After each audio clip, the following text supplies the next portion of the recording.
Hello, everyone. My name is Gabriel Zhang, and today I will be talking about the gut microbiome and its comparison between the vegans, vegetarian, and omnivore diet patterns. So this comes from a research article by Dr. Fackelman and their colleagues. And so basically they explored um, the gut microbiome using samples from other studies and programs, and they analyzed the microbial signatures that were found in each of the stool samples from the volunteers and sorted them in terms of diet patterns. So first of all is the bluff. So I'll go over the objectives and then some background. So the main objective of this paper was just to explore the diverse human gut microbiome, and they used next generation sequencing to do that. And so some of their main questions during this study was how do different diets affect the microbiome composition? So what sorts of species will we find? Will some not be there or in different abundances or prevalence? So that's what they compared between the different diet patterns. Um, and they further also wanted to find maybe like an overall question is how can changing our diets affect our health? So how can certain diets result in a certain microbiome composition, which would result in better or worse health outcomes? And in result, this could also benefit the health of our planet due to better agricultural practices um, and less resources used. So why do we care about the gut microbiome? So first of all, the gut microbiome is a very diverse and dynamic population of microbes that's inside us. And it specifically is focusing on the gastrointestinal tract. In this study, they focused mostly on the small and large intestines. And additionally, the gut microbiome is heavily determined by a person's diet. So that's what they studied in this article, of course. And the gut microbiome is also one of the largest interfaces between us, the environment, and antigens. So it's very important that we understand how things interact with us and how we interact with other things in our society and environment. So that's important. And so why do we even care about studying the microbiome? Well, first of all, the microbes that we find in all microbiomes in our body, that is, help maintain immune and metabolic homeostasis. So some microbes will help break down things. Some can assist in digestion. Some can fight off pathogens. And that can result in a mutualistic relationship between us and the microbes that live inside us. And additionally, there's just so many microorganisms in our body. One thing is that the gut mucosa, which is the inner lining of our GI tract, um, is actually covered in microorganisms, and it is about 250 to 400 square meters in surface area, depending on the person, of course. Um, and there's also it's also been found that there's about as many microorganisms in our body as there are cells of our body. So there's a lot of these little guys. So it's important to understand how they work, how we can, affect them, and how they affect us. And so in this study, they classified these three main diet types and they focused on them. So they focused on the omnivore, vegetarian, and vegan diets.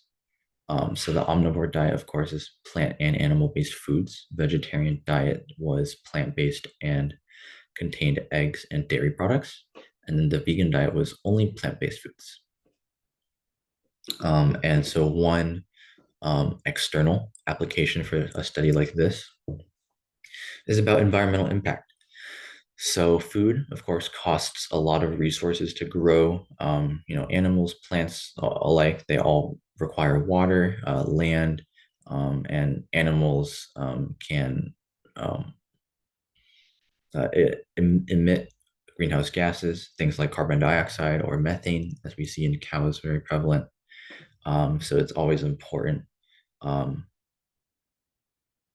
it's important to regulate and also optimize the emissions and resource consumption of foods, so we can maximize the amount of sustenance that people are receiving and minimize the damage that we deal to our planet.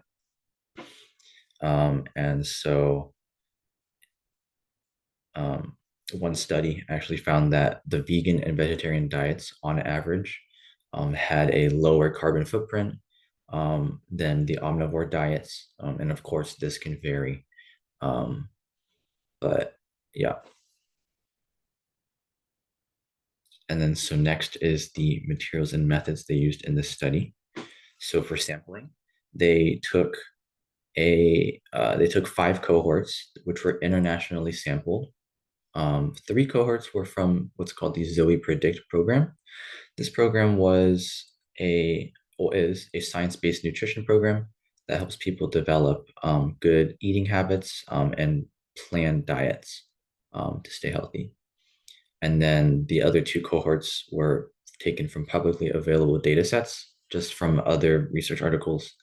And one thing to note is that the Zoe Predict program had the vast majority of samples taken from that. And out of these cohorts, samples were taken from the US, the UK, and Italy. And so how they processed the samples, not in this study, but in other, the Zoe Predict program and the other studies, was there's a few methods. So one was that they used the Zymo DNA RNA shield buffer, which was used to preserve stool samples before extraction. And then during DNA extraction, there were a couple different methods they used. Some of the more prominent ones were the QIAGEN genomic services, in which they used the DNeasy96 Power Soil Pro. And another was the Zymo Biomics 96 MagBead DNA kit. And then they used those to extract DNA. And then the DNA was processed using the Illumina Nova Sequence 6000 platform, which is a form of shotgun metagenomic sequencing. And so this sort of sequencing is useful in this type of study because it allowed for a gross look at the entire genomic library of a sample, so they can determine relative abundance or prevalence of certain microbial species found in a sample. And then so they use that knowledge to compare with different diet patterns. And then so next I'll dive deeper into their results. So first of all, in figure 1, we have 8 parts it's broken down into. And so part A just shows the sample size for each of the 5 cohorts that they used. And as I pointed out earlier, the 3 Zoe Predict cohorts, which are on the left, the 3 left ones, were the vast majority of samples that were used. And one thing to note is that the y-axis is exponentially increasing. So as you can see, the space between 1 and 100 is the same as 110,000. But of course, those 2 numbers or 3 numbers are not the same in difference. And another important thing is that omnivores were actually a lot more abundant in the sample size. So that could be one thing of note in statistical analysis. And so next in part B, we can see the observed richness of each of the cohorts. Observed richness they defined was just the difference or the diversity of microbial species and microbial signatures that are found in each sample. And so we can see that there actually tended to be a higher or about the same microbial richness found in omnivore diets when compared to vegetarian and vegan diets, and even between vegetarian and vegan diets themselves. And then next in part C, we can see what they call the plant-based diet index, HPDI. And it's broken down into the 3 Zoe Predict programs, or the 3 cohorts, sorry. And so basically the HPDI is just how they measured the plant-based ness of each diet pattern. So of course the vegan diet would have the highest index value, followed by the vegetarian and then the omnivore diet. And so that's one thing they use to compare and contrast the different diet patterns and I guess, almost quantify how quote unquote healthy each of the diet patterns were. And then we can see in parts D through H is beta diversity graphs. So beta diversity is used to compare similarities and differences between different groups. So of course, the three groups are the different diet patterns. And each of the dots in the beta diversity graphs is an individual sample. So as you can see in parts E and F, those were the majority of samples taken. And in each of these figures, there's also ellipses, one for each color, which is each diet pattern. And these ellipses represent a 95% confidence interval for the region or range that samples would fall within when comparing with other groups. And so as you can see, there's not a whole lot of overlap. Of course, the center will be overlapped, but there's a lot of edges towards the outsides that mean that there is a difference between the different groups. And of course, they also calculated the p-values, as you can see, and those represent statistical differences. And then so next was machine learning. So they use machine learning to kind of assist in efficient processing of data. And let me move my here. So of course, on the top right, I have is just like a kind of a standard graph or a curve for what this would look like. And as you can see, any curve that points towards the top left or is more bent represents a more accurate process in analyzing the data. So what we're seeing in this figure 2 is just that the area under each curve, which is what they use to calculate quote unquote the reliability of the machine learning. So we can see that the machine learning actually was pretty reliable across all of the samples, especially the Zoe predict cohorts. And so it's just to prove that their efficient methods of analyzing the samples was reliable. And next we have the gut microbial signatures. So they took the most prominent or abundant, about 20 or 30 species genomic bins, shortened for SGBs, among all this diet patterns. And so in the top row, we can see that they're comparing omnivore and vegetarian diets. On the bottom, they're comparing omnivore and vegan diets. And then on the next slide, there's also the vegetarian versus vegan diet. But each of the rows have the same set of graphs, A through F and then G through L. They're all the same respectively.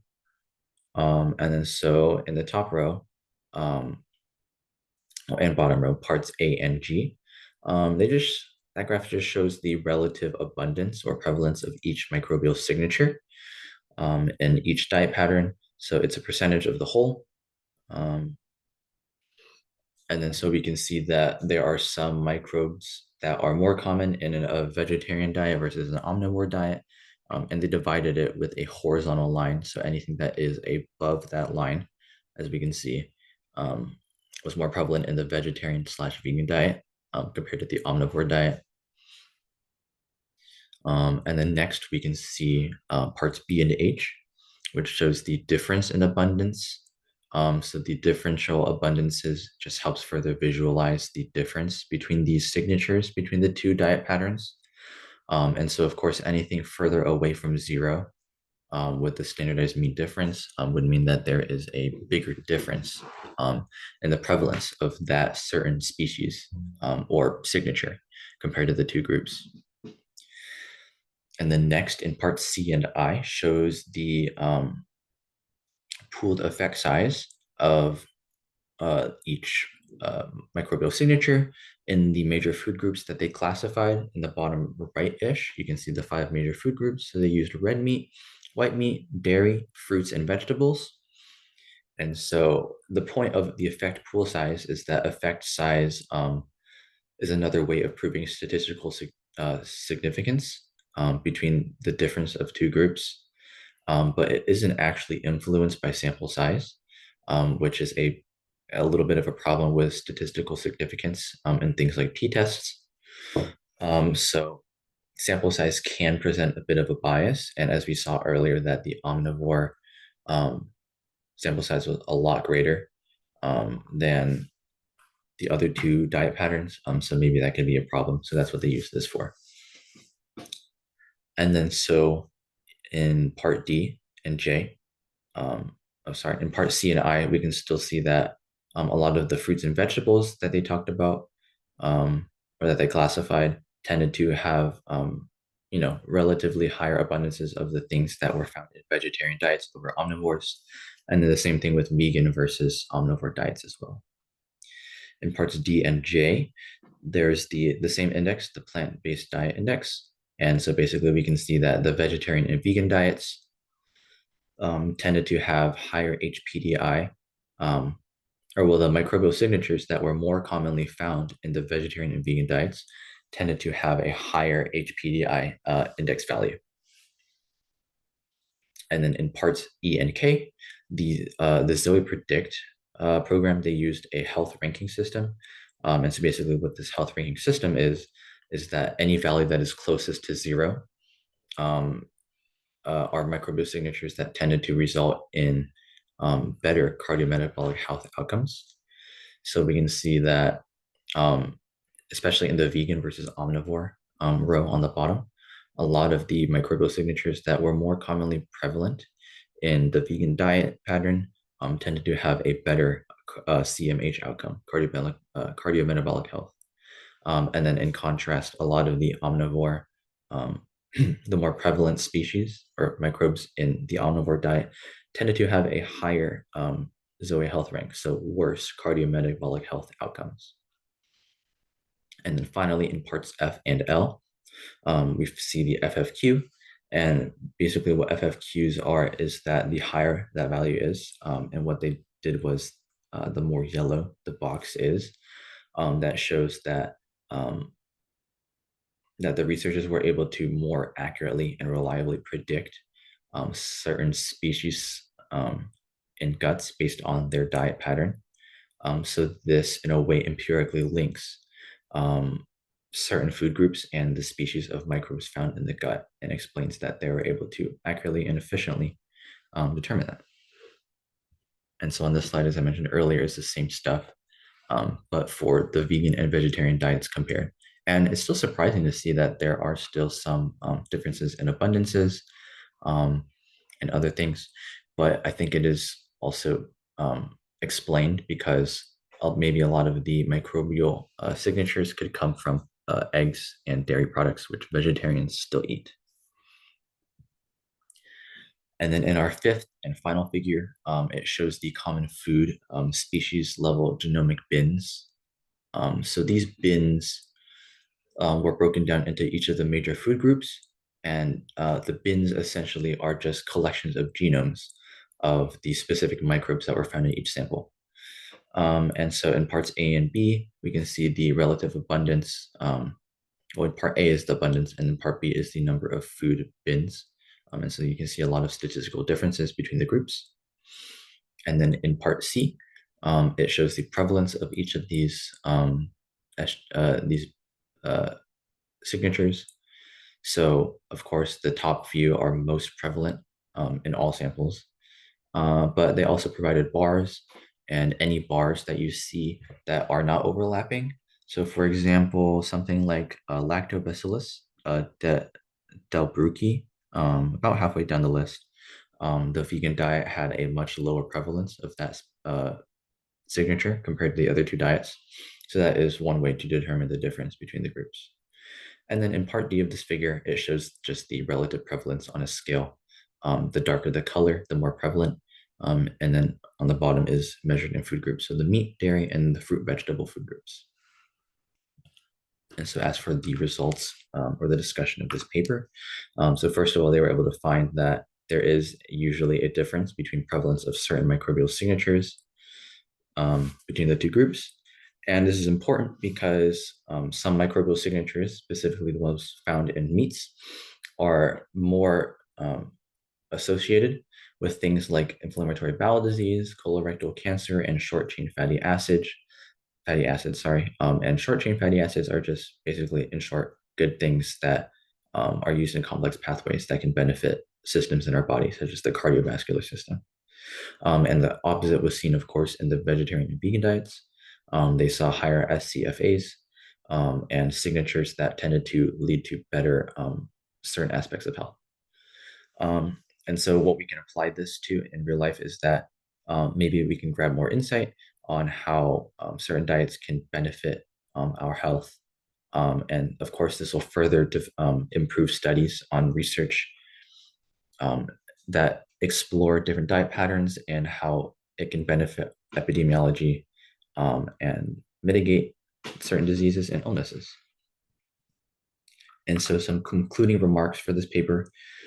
So, of course, they were able to find differences between the different patterns and their effects on the gut microbiome. Furthermore, they were able to somewhat accurately predict the diet pattern based off certain microbial signatures with the machine learning. And then finally, one thing to take away from this is that this one research article, of course, can't completely determine how you should eat. So this is just one story compared to a bunch of other research. So for example, in this paper, they found that plant-based diets led to better cardiometabolic health outcomes, right? But another thing is that some minerals and vitamins are lacking in a vegetarian versus vegan diet versus the omnivore diet, such as vitamin B12, which is primarily found in meats. Yep. And then so I have some questions that can help potentially stir some discussion between you guys. So first of all, there's a lot of variability in how we grow food. So there can be organic, non-organic, GMOs, or using pesticides. So how do you think that the microbial abundance of these foods can be affected? And how would those affect our guts? Next is we can prepare foods in different ways. So for example, things like fish can be eaten raw, or they can be cooked. So how do you think that cooking or different preparations of food can affect a food's effect on our microbial composition? Thirdly, as I pointed out earlier, it's hard for some vegans to or vegetarians to completely acquire some nutrients and minerals. So what are some other types of minerals that they struggle to get through plant-based foods, and how do they actually get them? Fourth, of course, there's a lot of other diet patterns such as the keto diet and the Mediterranean diet. So how do you think that those would compare to the omnivore and vegetarian/vegan diets in terms of their effect on our microbiome? And then finally, there is going to be eventually enough research on diet patterns. So maybe they could even definitively give an answer for what diet pattern is better for our health. So would you be willing to switch, whether you like eating meat, or you're a vegetarian or a vegan who has reasons, of course, to not consume meat? Would you be willing to switch to the quote unquote better diet pattern? So that is all for today. And here are my references, and thank you for listening.